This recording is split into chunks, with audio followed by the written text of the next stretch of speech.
Welcome to the 16th episode of Tukka tricks for 2026। अगर आपको JEE main 2026 में 60 to 80 marks extra boost करना है तो मेरा तुक्का ट्रिक्स कोर्स भी एनरोल कर सकते हो। Link is given in the description. तो यहाँ पर क्या दिया हुआ है कि 2 प्रोजेक्टाइल्स है और fired with same initial speed from same point on grounds at angle 45 degree minus alpha और 45 डिग्री प्लस अल्फा हमको यहाँ पर जो है दिया हुआ है। एक तो आप ये चीज कर सकते हो ना कि अज्यूम कर लो अल्फा को आप 0 ले सकते हो, ठीक है। Let alpha equals to 0 degree. आप अलग अलग वैल्यूज लेट करके ट्राई करो।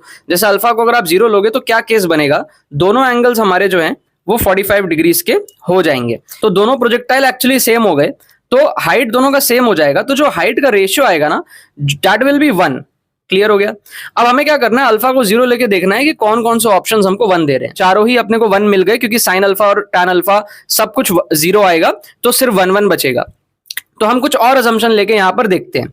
तो अब हम क्या करते हैं, लेट करते हैं अल्फा को आप एक काम करो, ले लो आप 45 डिग्री, ठीक है।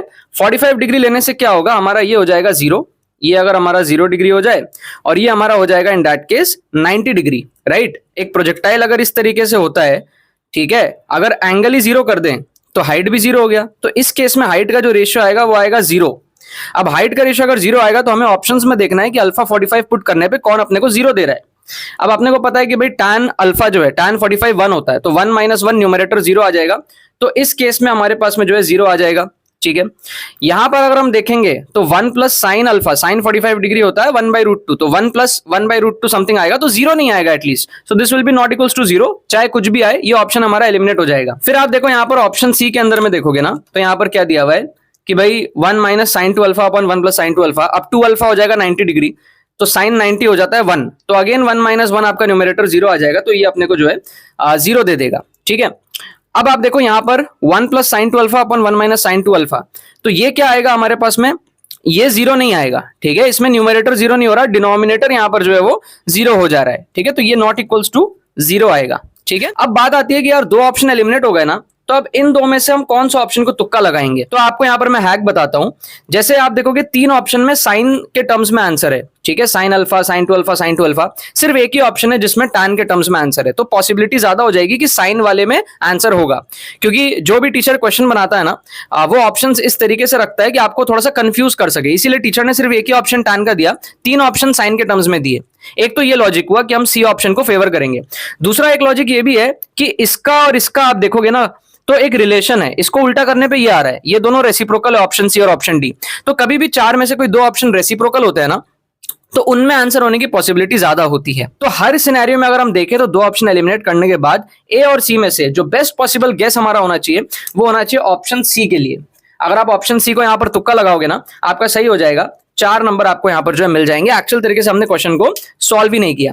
सेकंड क्वेश्चन अगर आप यहां पर देखते हो तो आपको क्या दिया हुआ है कि भाई टाइम पीरियड आपको बताना है। मान लो आपसे क्वेश्चन सॉल्व नहीं हो रहा, आप किस तरीके से यहां पर जो है थोड़ा सा गेस वर्क कर सकते हो। अब आपको पता है ना कि यार टाइम पीरियड जो होता है वो 2π/ω फॉर्मेट का होता है, ये तो आपको पता होता है कि भाई टाइम पीरियड इस फॉर्मेट का होता है। तो आप ना अगर सॉल्व नहीं भी कर पा रहे हो तो भी आप 2 ऑप्शन तो यहाँ पे फट से एलिमिनेट कर सकते हो ना, जैसे कि ये ऑप्शन और ये ऑप्शन, ये दोनों आप देखो 1/2π के फॉर्मेट में दिया है, तो आप ए और सी को एलिमिनेट कर सकते हो यहाँ पर। अब बी और डी में से आप तुक्का लगा सकते हो, आपके 50% यहाँ पर चांस है तुक्का सही होने की। लेकिन अगर आप इन 2 में से भी थोड़ा सा गेस वर्क करने का ट्राई करो, इंटेलिजेंट गेसिंग अगर आप करने का ट्राई करो तो आप कैसे कर सकते हो। यहाँ पर आप देखो अंदर में इधर भी 2 है और इधर भी आपके पास में 2 है। अगर कोई एक स्पेसिफिक नंबर आपको रिपीट होता हुआ दिख रहा है ना, जैसे कि यहां पर आप देखो 2 है जो 2 बार रिपीट होता हुआ दिख रहा है, कोई भी एक स्पेसिफिक नंबर, ऐसा नहीं है कि 1 2 3 4 या 4 5 6 7 अलग अलग नंबर्स दिख रहे हैं, एक ही नंबर आपको 2 बार यहां पर दिख रहा है, तो पॉसिबिलिटी फिर क्या होती है उसकी ज्यादा होती है। क्योंकि आप सोच के देखो कि वो नंबर ही क्यों आया, कोई और नंबर भी तो आ सकता था, 3 आ सकता था, 4 आ सकता था, है ना, 5 आ सकता था, समझ रहे हो। ऐसा भी तो हो सकता था कि 2 ऑप्शन है तो दोनों में अलग अलग नंबर दे दे, चारों ऑप्शन में अलग अलग नंबर दे दे, टीचर कुछ भी कर सकता था। बट अगर कोई एक ही स्पेसिफिक नंबर आया है और वो मल्टीपल टाइम्स आपको दिख रहा है तो आपको उसको फेवर करना है, ना कि विदाउट नंबर वाला ऑप्शन। ये सिंपल वाला ऑप्शन आपको नहीं तुक्का लगाना है, जिसमें आपको एक स्पेसिफिक नंबर दिख रहा है उसको आपको तुक्का लगाना, आपके चांसेस जो है ना वो ज्यादा होंगे सही होने के। तो अगर आप यहाँ पर ऑप्शन डी को तुक्का लगाते हो, आपका ये क्वेश्चन भी जो है सही हो जाएगा, करेक्ट आंसर आपका जो है आ जाएगा without even actually solving the question. In fact हमने क्वेश्चन को जो है ना यहाँ पर रीड भी नहीं किया है। Pair of physical quantities not having same dimensions ये अपने को यहां पर पूछ रहा है, ठीक है। अब नॉट हैविंग सेम डिमेंशंस आपको पूछ रहा है, तो इसमें क्या होता है कि हो सकता है आपको सारे फिजिकल क्वांटिटीज का फॉर्मूला या फिर डिमेंशंस आपको नहीं आता हो सकता है आपको सरफेस टेंशन का आप फॉर्मूला भूल गए, ऐसा पॉसिबिलिटी है ना। हो सकता है, मतलब आपको बेसिकली करना क्या है ना, जो सिंपल वाले है उसको करने का ट्राई करना है। कहने का मतलब है कि आपको जरूरी नहीं है कि आंसर आना चाहिए, आप इनकरेक्ट ऑप्शंस को एलिमिनेट करके भी आप आंसर तक पहुंच सकते हो। तो यहां पर आप देखोगे ना, टॉर्क जो हमारे पास में होता है, torque is basically R cross F, मतलब कि कहीं ना कहीं डिस्टेंस है और फोर्स का मल्टीप्लीकेशन है। और एनर्जी में भी आप अगर देखते हो तो आपको पता है एनर्जी क्या होता है, work done is in energy only. तो फोर्स इनटू डिस्प्लेसमेंट आपका होता है वर्क डन, है ना। तो देखोगे आप इन दोनों का डायमेंशन क्या है, सेम है। तो ये दोनों आपको फील आ जाएगा कि डायमेंशन जो है सेम लग रहा है आपको। मान लो सरफेस टेंशन का आप फॉर्मूला भूल गए हो, कोई बात नहीं, बाकी चेक कर लो ना। Angular momentum and Planck's constant क्या है, आपको पता है कि भाई एंगुलर मोमेंटम आपको पता है mvr होता है, और एक फॉर्मूला आपको याद आएगा mvr इक्वल्स टू nh/2π, काफी फेमस फॉर्मूला होता है, आपको याद होता है, ये केमिस्ट्री के अंदर में भी आप पढ़ते हो। तो आप देखोगे कि यहां पर क्या है, mvr का जो डायमेंशन है वो h के साथ ही तो मैच करेगा, क्योंकि n और 2π का तो कोई डायमेंशन है ही नहीं। तो mvr का डायमेंशन h के साथ मैच हो गया। आपको डायमेंशन निकालने की जरूरत नहीं, आप लोग क्या करते हो ना, एंगुलर मोमेंटम का डायमेंशन निकालोगे अलग से, आप लोग प्लैंक्स कांस्टेंट का डायमेंशन निकालोगे अलग कोई फॉर्मूले से, E इक्वल टू hc/λ कोई फॉर्मूला से आप निकालोगे। ऐसा मत करो, कोई रिलेशन ढूंढने का ट्राई करो, तो जल्दी हो जाएगा। आपको समझ में आ गया कि भाई यहां पर भी डायमेंशन जो है वो सेम रहेगा। अब जैसे यहां पर प्रेशर और यंग्स मॉडुलस की बात है, अब यंग्स मॉडुलस हमारे पास में क्या है, स्ट्रेस बाय स्ट्रेन आएगा। स्ट्रेन का तो कोई डायमेंशन होता नहीं है, स्ट्रेस का डायमेंशन आपको पता है वो प्रेशर के बराबर ही आ जाएगा, ठीक है। फोर्स पर यूनिट एरिया आपका जो है प्रेशर होता है, so pressure is basically force per unit area. Young's modulus जो है वो होता है स्ट्रेस अपॉन स्ट्रेन, और स्ट्रेन होता है change in length by original length. तो इसका तो डायमेंशन नहीं होता है, तो स्ट्रेस का जो डायमेंशन है ना बेसिकली प्रेशर है basically, and that is equals to Young's modulus का डायमेंशन। तो ये वाला भी हमारे पास में सही हो जाएगा। इसका मतलब आप डायरेक्टली यहां पर क्या कर सकते हो, ऑप्शन बी को ना चेक करते हुए भी आप ऑप्शन बी को यहां पर तुक्का लगा सकते हो, और आप श्योर हो कि आपका आंसर यहां पर सही है।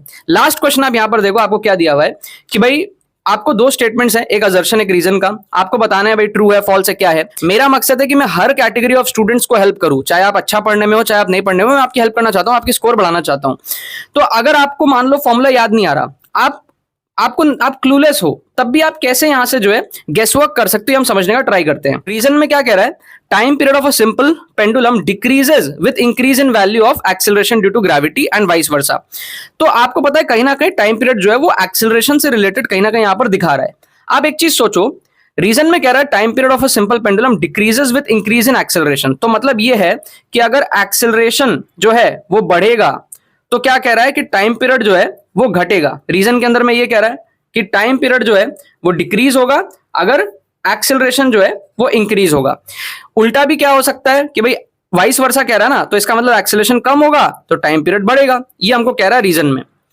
अब हमको नहीं पता ये सही है या फॉल्स, हम असर्शन देखते हैं क्या कह रहा है। असर्शन कह रहा है कि टाइम पीरियड है वो लॉन्गर होगा, मतलब बढ़ेगा, कहां पर, टॉप ऑफ द माउंटेन में। अब आपको पता है ना कि टाइम पीरियड बढ़ेगा टॉप ऑफ द माउंटेन में, मतलब ऊपर जाएंगे, हाइट बढ़ेगा तो एक्सेलरेशन कम होता है। इतनी कॉमन सेंस तो आपको है कि अर्थ के सरफेस से तो एक्सेलरेशन कम होगा ऊपर जाने पे, तो इसका मतलब माउंटेन के टॉप पे एक्सेलरेशन क्या होने वाला है, कम होने वाला है। और क्वेश्चन में कह रहा है कि टाइम पीरियड इज लॉन्गर, मतलब टाइम पीरियड बढ़ गया, longer compare to what, compare to the base of the mountain. अब बेस ऑफ द माउंटेन क्या, अर्थ का सरफेस है एक तरीके से, इसका मतलब बेस में एक्सेलरेशन ज्यादा होगा, तो इसका उल्टा हो जाएगा कि भाई टाइम पीरियड हमारे पास में कम हो जाएगा।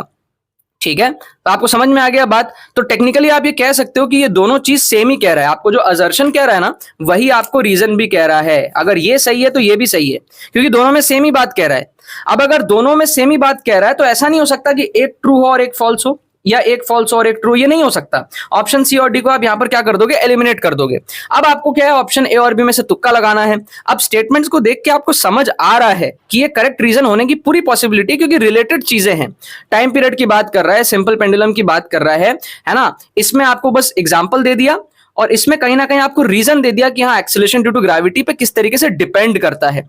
तो इवन दो अगर आपको फॉर्मूला नहीं पता, जो कि हमारे पास फॉर्मूला होता है time period is 2π root L/G, ये हमारे पास में एक्चुअली फॉर्मूला होता है जिसमें अगर G घटता है तो T हमारे पास में बढ़ता है। ठीक है, और हाइट पे जाएंगे वहां माउंटेन के टॉप में तो हमारा जी कम होगा तो टी हमारे पास में बढ़ेगा। तो दोनों में वही चीज कह रहा है, बस घुमा फिरा के, राइट।